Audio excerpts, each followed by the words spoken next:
Do you not listen? Get on the ground!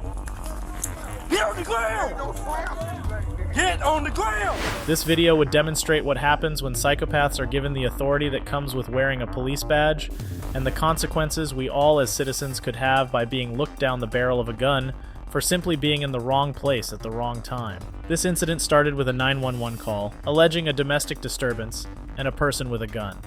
Body-worn cameras recorded the violent incident, in which Officer David Dukes gets out of his patrol car, guns blazing, demanding for two black unarmed civilians to get on the ground while pointing a gun at them. Although we can all agree that responding to an active situation involving a weapon is a challenging task for law enforcement officers, the aim is to ensure the safety of all involved, without resorting to unnecessary force or unwarranted profiling. Hey, let me see your hands! Bert, get on the ground! Get on the ground! Get on the ground right here! Get on the ground! You! Burgundy shirt, get on the ground! Over here! On the ground! On the ground! It's important to remember that a 911 call might not have provided a complete picture of the situation, or be accurate at all. There are multiple instances where 911 calls have been weaponized, such as the cases involving swatting.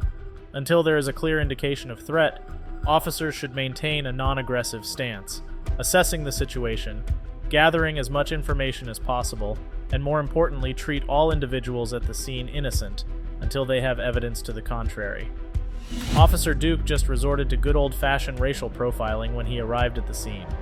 In the video, he can be seen approaching the victim, who was in a defenseless position on his hands and knees, and proceeded to raise his right leg and forcibly stomped with his boot on the victim's head. Do you not listen? Get on the ground! Get on the ground! Get on the ground! There's a gun behind me. There's a gun, I believe, behind me. I ain't got no gun now. Put your hands behind your back. Police responses should match the level of threat at the scene.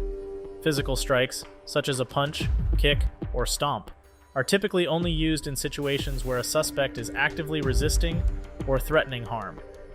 Even in these cases, the force used must be proportional and necessary to control the situation. The officer keeps insisting there is a gun behind a truck, a gun that his fellow officers can't find. He had something. I ain't got no gun. The door's unlocked, so. No, he's right here. Watch him. Go watch him. There it is. Alright, that's what he had. I guess guns look differently in South Carolina. Where I'm from, we call that a stick.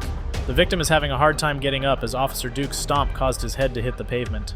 A concerned neighbor can be seen shocked at the victim's head injuries, as Officer Dukes orders the neighbor back into the house. I guess he doesn't want any more civilian witnesses to his action, probably believing that the Blue Code is going to protect him. Blue Code, or Blue Shield, refers to an informal and unspoken agreement among U.S. law enforcement officers to not expose a coworker's mistakes, misdeeds, or even illegal activities, especially related to police brutality. He is going to find out that these cops are not crooked like he is. What happens next should be the worst possible thing that can happen to you as an officer, where even your fellow colleagues are disgusted by your actions.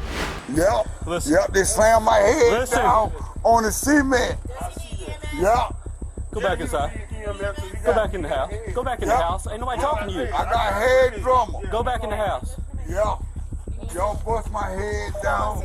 Yeah, I've been in an accident. The face of this officer says it all. The anger and shame after seeing this person's head trauma that she herself witnessed, it's unbelievable. The fact is that there are many good cops in every police department that truly care about the community they serve, but clearly Officer Dukes is not one of them.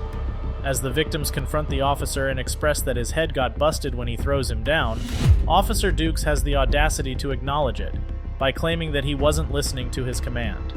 I'll let you be the judge of that. Get on the ground! Get on the ground! Get on the ground! So I'm not sure if the camera is lying, but clearly this guy's arms are way up. Now comes the part that to me is a broken record on all these videos. The officer trying to convince himself that what he did was right by explaining what happened to his colleagues, even though you can tell they are not eating his BS. I told him, let me see your hands, let me see your hands, let me see your hands. Bust my head. He wasn't listening. He got the, like this right here, and we went on the ground. Bust my head down on the cement. I think it is funny that as Officer Dukes is explaining what happened to the confused faces of his colleagues, the victims yelled, "Why you busted my head then?" This should be in a comedy if it wasn't an injury that could have caused this guy some serious damage to his health. Officer Dukes start to slowly gather all the belongings of the victim. I believe this is the moment he realized he messed up and is taking his time in order to think. The officers couldn't find the person who made the 911 call and concluded that the victims should be released. The way his colleague taps the body-worn camera of Officer Dukes signals that the truth is in the recording. There ain't nothing about here on the press charges on. Who called? I'm not sure. Take him out of cuffs right now. I mean, because that's what we got. You have to use the force. Yeah. No doubt. Yeah. Slam my head down. Dude, I didn't know what his intention Use was. the force. You need to unlock the camera. Are you going to put the gun into evidence? I mean the stick? Let his colleague ask the question we would all ask. Mayor, I'm going to take that into evidence of what he had. What? Well, I mean, that's the reasons I did what I did. You know what I'm saying? That's where I'm coming from. Because when he was behind the truck, I couldn't see what he was doing. And I didn't know where There ain't nothing there. that went. If it was still in his pockets when he come around that car with his hands in his pockets. These dogs on. on camera. Yep, my All dogs right, that's sleep. fine. His voice in this moment says it all, and again the remarks about the camera and walking away from the interaction screams his guy doesn't believe Officer Dukes. As a final stumble of Officer Dukes, when the other individual involved in this incident asks for a card to have the officer's name and badge number. Officer Dukes clearly lies that he doesn't have one and that the department doesn't provide them, just so a second later, the black female officer refutes this and everyone hands over their police card to him. Can I get a card from you? I don't have one, man. We don't have. What's your They badge don't give us cards. Okay, what's your badge number? 1059. Let me see if I can get my phone. Hold on. Hold on, we have cards. Okay. Again, the way this female officer stares at Officer Dukes let you know that she believes this guy should not be in the force. Unlike many videos in this channel where cops get away with doing their own justice or get that sweet qualified immunity card they always play, this incident had an appropriate and fair ending to the story. Officer Dukes would end up being fired from the force 4 days after this incident, and the very next day was taken into police custody charged with first-degree assault and battery. He was released on a $10,000 bond.